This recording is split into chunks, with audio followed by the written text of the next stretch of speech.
Words and meaning.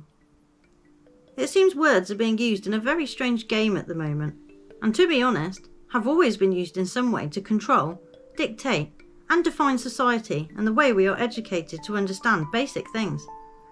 Now they are being weaponised in a new way though, or at least new to us in this time. Already covered a bit in my article, What's in a Name? From the point of view of what you are called for your given name, and how some people use that as a basis to feel victimised. However, on top of that debacle, there is a separate yet related one making itself known too. Terms being introduced to redefine the words of womanhood and female-related issues. You may have heard some of them. Chest feeder instead of breastfeeding. Birth giver instead of mother. And now the absolute zinger of bonus hole instead of using anatomical terms. So vagina is out. Bonus hole is in. Women are starting to sound like variety of rides at the fairground. Start with the birth giver name, moving on to the chest feeder section, finally winning the bonus hole round. And maybe it is a game to the ones who seek to infiltrate and redefine things for others of the female persuasion. I read an article the other day about menopause, as I was interested to see how they would word it, and as I suspected, not one mention of the word woman. I am also quite bemused by the strange term being attributed to those who do not partake in the same-sex lifestyle, that it seems necessary for everyone to be renamed and labelled, so there is no normal.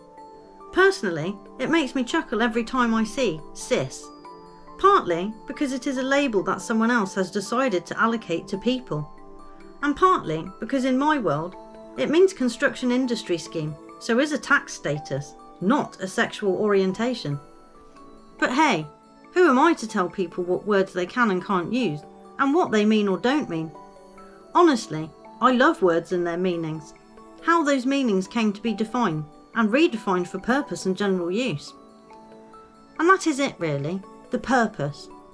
Look at what words have achieved so far, just in the last few years, so many have been twisted and commandeered, and those that can't be, it seems some of those are up for being removed altogether, if they get in the way of social advancement. Because words can cause feelings, and feelings can be used against people. So you go back a step and work out what words will be most hurtful, meaningful, and useful. As we know, within racism there are certain words that have been clearly weaponised and used for the purpose of negativity and making people feel bad, belittled, and inferior. That's literally what they are designed for, on all sides, towards different colours, genders, ideas, looks, religion, etc. All of these differences are just variances of the same thing, yet people fight over them, to the death in some cases, usually started or spurred on with words. Categories and labels help to divide people, and vanity and ego play their part to allow people to want to be separated out. But it is an odd thing to see segregation making a comeback. I genuinely thought people wouldn't want to be racially separated again, having hated it and fought it when it was against a certain group. But I now see white people being excluded from a comedy club, which wanted a black-only audience, a black-only graduation, businesses that want to serve only black customers.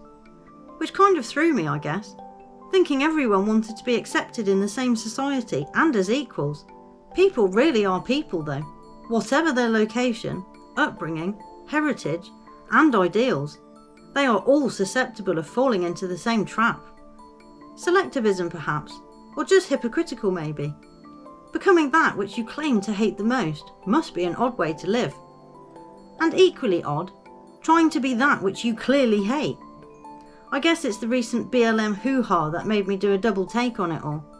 Hearing some incredibly racist things which are now deemed acceptable because it was the oppressed group saying it. Shocking. Or not if you understand people are people, and some of them are very hateful in nature. It doesn't matter what colour people are, it's what they say and do that shocks or interests me, not what their exterior skin sack looks like.